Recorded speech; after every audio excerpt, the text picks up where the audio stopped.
அனைவருக்கும் வணக்கம். இன்றைக்கி நம்ம பார்க்க போகிற பதிவு இளநிலை கல்வியல் பட்டப்படிப்பு bachelor of education BEd first இயரில் டோட்டலாக 7 பேப்பர்ஸ் இருக்குது. ஃபஸ்ட் பேப்பர் நம்ம ஆல்ரெடி டிஸ்கஸ் பண்ணியாச்சு. இன்றைக்கி நம்ம பார்க்க போகிறது செகண்ட் பேப்பரான கான்டெம்பரரி இந்தியா அண்ட் எஜுகேஷன், தமிழில் தற்கால இந்தியாவும் கல்வியும். இந்த பேப்பர் ஃபுல் பேப்பர். இந்த பேப்பரோட code FBCB, first year BEd common paper.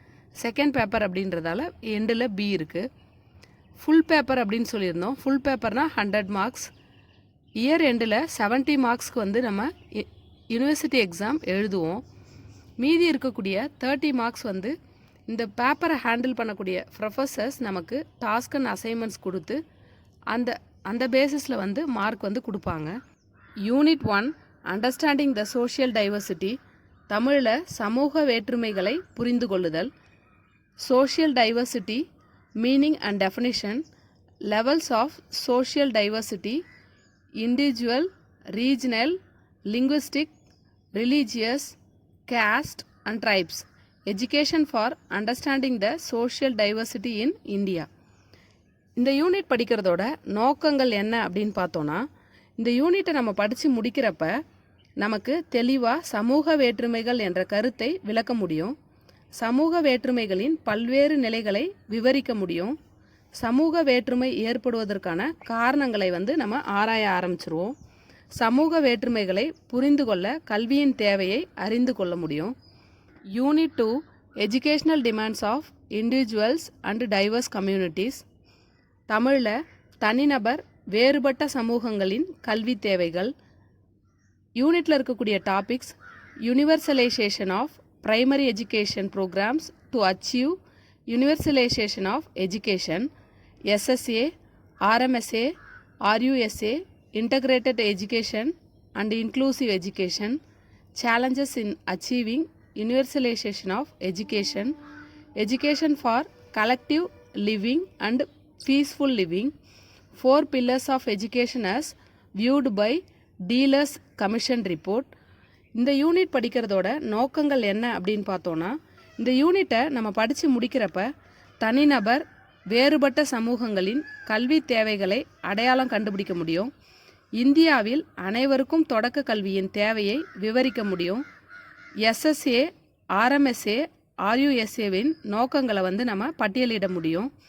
அனைவருக்கும் தொடக்க கல்வி, இடைநிலை கல்வி கிடைக்க செய்வதில் உள்ள சவால்களை நம்ம கண்டுபிடிக்க முடியும். ஒருங்கிணைந்த கல்வியை உள்ளடங்கிய கல்வியிலிருந்து வேறுபடுத்த முடியும். Unit 3 Indian constitutional values on education, தமிழில் கல்விக்கான இந்திய அரசியலமைப்பின் விதிகள். இந்த யூனிட்டில் இருக்கக்கூடிய topics preamble of the constitutions, fundamental rights and duties of citizens, directive principles of state policy and education, challenges to fulfil the constitutional obligations, freedom, justice, equality, fraternity and education, right to education act. இந்த unit படிக்கிறதோட நோக்கங்கள் என்ன அப்படின்னு பார்த்தோன்னா, இந்த யூனிட்டை நம்ம படித்து முடிக்கிறப்ப இந்திய அரசியலமைப்பின் முக்கியத்துவத்தினை புரிந்து கொள்ள முடியும். இந்திய குடிமக்களின் அடிப்படை உரிமைகளையும் கடமைகளையும் அறிந்து கொள்ள முடியும். கல்வி சார்ந்த அரசியலமைப்பின் நெறிமுறைகளையும் வழிகாட்டுதல்களையும் அறிந்து கொள்ள முடியும். கல்வி உரிமை சட்டத்தின் சிறப்பம்சங்களை ஆராய முடியும். Unit 4 inequality, discrimination and marginalisation in education, தமிழில் கல்வியில் சமவாய்ப்பின்மை, வேற்றுமைப்படுத்துதல் மற்றும் ஒடுக்கப்படுதல்.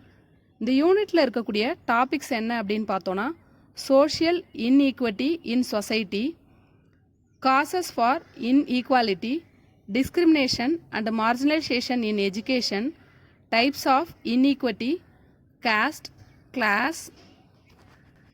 Unit 4 inequality, discrimination and marginalization in education, தமிழில் கல்வியில் சமவாய்ப்பின்மை, வேற்றுமைப்படுத்துதல் மற்றும் ஒடுக்கப்படுதல். இந்த யூனிட்டில் இருக்கக்கூடிய டாபிக்ஸ் என்ன அப்படின்னு பார்த்தோன்னா, social inequity in society, causes for inequality, discrimination and marginalization in education, types of inequity, caste, class, gender, regions, elimination of social inequities through education, education for marginalized groups. இந்த யூனிட் படிக்கிறதோட நோக்கங்கள் என்ன அப்படின்னு பார்த்தோன்னா, இந்த யூனிட்டை நம்ம படித்து முடிக்கிறப்ப சமவாய்ப்பின்மை, வேற்றுமைப்படுத்துதல், ஒடுக்கப்படுதல் போன்ற கருத்துக்களை விவரிக்க முடியும். சமூகத்தில் உள்ள பல வகையான சமவாய்ப்பின்மைகளை விளக்க முடியும். சமவாய்ப்பின்மை, வேற்றுமைப்படுத்துதல், ஒடுக்கப்படுதல் போன்றவை ஏன் ஏற்படுது அப்படின்ற காரணங்களை ஆராய முடியும். சமூக ஏற்றத்தாழ்வுகளை நீக்குவதில் கல்வியின் முக்கியத்துவத்தை உணர முடியும். ஒடுக்கப்பட்ட குழுவினரை கல்வியில் சேர்த்து வைக்கும் வழிமுறைகளை விவாதிக்க முடியும்.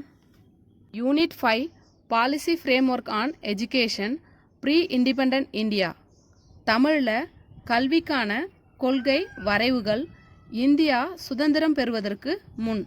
இந்த யூனிட்டில் இருக்கக்கூடிய டாபிக்ஸ் என்ன அப்படின்னு பார்த்தோன்னா, salient features of Vedic, Buddhist and Jain system of education, development of education during the pre-independent period, characteristics of basic education and its relevance to the present day context. இந்த யூனிட் படிக்கிறதோட நோக்கங்கள் என்ன அப்படின்னு பார்த்தோன்னா, இந்த யூனிட் படித்து முடிக்கிறப்ப வேத காலத்தின் கல்வி முறையை நம்ம தெளிவாக விளக்க முடியும். பிரிட்டிஷ் ஆட்சியின் கல்வி வளர்ச்சியை புரிந்து கொள்ள முடியும். கிறிஸ்துவ சமய போதக குழுக்களின் கல்வி பங்களிப்பு பற்றி விவரிக்க முடியும். ஹண்டர் குழுவின் முக்கிய பரிந்துரைகளை பட்டியலிட முடியும். ஆபோட் வுட் அறிக்கையின் முக்கிய பரிந்துரைகளை பட்டியலிட முடியும். Unit 6 policy framework on education post independent India.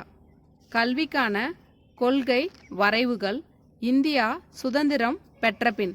இந்த யூனிட்டில் இருக்கக்கூடிய டாபிக்ஸ் என்ன அப்படின்னு பார்த்தோன்னா, major recommendations of Kothari commission 1964 to 66, Ishwar Bhai Patel committee 1977, Malcolm Adiseshiah committee 1978, new education policy 1986, programme of action 1992, Sachar committee 2005, salient features of national curriculum framework 2005, national knowledge commission 2005. இந்த unit படிக்கிறதோட நோக்கங்கள் என்ன அப்படின்னு பார்த்தோன்னா, இந்த யூனிட் நம்ம படித்து முடிக்கிறப்ப கோத்தாரி கமிஷனின் அம்சங்களை விளக்க முடியும். தேசிய கல்விக் கொள்கையின் பரிந்துரைகளை அறிந்து கொள்ள முடியும். தேசிய கலைத்திட்ட வடிவமைப்பின் முக்கிய அம்சங்களை தெரிந்து கொள்ள முடியும். தேசிய அறிவுசார் ஆணையத்தின் அம்சங்களை விமர்சிக்க முடியும். Unit 7 educational planning and financing. தமிழில் கல்வி திட்டமிடுதலும் நிதியும். இந்த யூனிட்டில் இருக்கக்கூடிய டாபிக்ஸ் என்ன அப்படின்னு பார்த்தோன்னா, 5 year plans, educational policy making and budgeting, funding system of education, public fees, students loans, education cess and external aids. இந்த யூனிட் படிக்கிறதோட நோக்கங்கள் என்ன அப்படின்னு பார்த்தோன்னா, இந்த யூனிட் நம்ம படித்து முடிக்கிறப்ப 5 ஆண்டு திட்டம் பற்றிய அறிவை பெற முடியும். கல்விக் கொள்கை உருவாக்குதல் மற்றும் நிதி ஒதுக்கீடு போன்ற கருத்துக்களை புரிந்து கொள்ள முடியும். நிதி ஒதுக்கீடு செய்வதில் உள்ள பல முறைகளை கண்டுகொள்ள முடியும். யூனிட் 8 லாங்குவேஜ் பாலிசி இன் எஜுகேஷன். தமிழில் கல்விக்கான மொழிக் கொள்கை. இந்த யூனிட்டில் இருக்கக்கூடிய டாபிக்ஸ் என்ன அப்படின்னு பார்த்தோன்னா, language policy during the pre independent and post independent India, language policy as specified in Indian constitution, views of great thinkers on medium of instruction, Tagore, Gandhi, Vivekananda. இந்த யூனிட் படிக்கிறதோட நோக்கங்கள் என்ன அப்படின்னு பார்த்தோன்னா, இந்த யூனிட் படித்து முடிக்கிறப்ப சுதந்திரத்திற்கு முன்னும் பின்னுமான மொழிக் கொள்கையை புரிந்து கொள்ள முடியும். இந்திய அரசியலமைப்பில் குறிப்பிட்டுள்ள மொழிக் கொள்கையை அடையாளம் காண முடியும். கற்பித்தலில் மொழி பற்றி பெரும் சிந்தனையாளர்களின் கருத்தினை ஒப்பிட்டு பார்க்க முடியும். Unit 9 mid day meal scheme as a socialisation process. மதிய உணவு திட்டம் ஒரு சமூகமயமாக்கும் செயல்முறை. இந்த யூனிட்டில் இருக்கக்கூடிய topics objectives of mid day meal scheme, benefits of mid day meal schemes on education, mid day meal schemes as a socialisation process with special reference to Tamil Nadu. இந்த யூனிட் படிக்கிறதோட நோக்கங்கள் என்ன அப்படின்னு பார்த்தோன்னா, இந்த யூனிட் நம்ம படித்து முடிக்கிறப்ப மதிய உணவு திட்டத்தின் பொருள், கருத்து பற்றிய அறிவை தெளிவாக பெற முடியும். மதிய உணவு திட்டத்தின் நன்மைகளை அறிந்து கொள்ள முடியும். தமிழ்நாட்டில் உள்ள மதிய உணவு திட்டத்தின் செயல்முறையை பற்றி பகுப்பாய்வு செய்ய முடியும். Unit 10 emerging trends in education, தமிழில் கல்வியியலில் வளர்ந்து வரும் போக்குகள். இந்த யூனிட்டில் இருக்கக்கூடிய topics impact of globalisation, liberalisation and privatisation on education, life long learning and online education. இந்த யூனிட் படிக்கிறதோட நோக்கங்கள் என்ன அப்படின்னு பார்த்தோன்னா, இந்த யூனிட்டை நம்ம படித்து முடிக்கிறப்ப உலகமயமாதல், தனியார் மயமாதல் மற்றும் தாராளமயமாதலின் தாக்கத்தை அறிந்து கொள்ள முடியும். வாழ்நாள் கற்றலை பற்றி புரிந்து கொள்ள முடியும். இணைய வழி கல்வியை பற்றி அறிந்து கொள்ள முடியும்.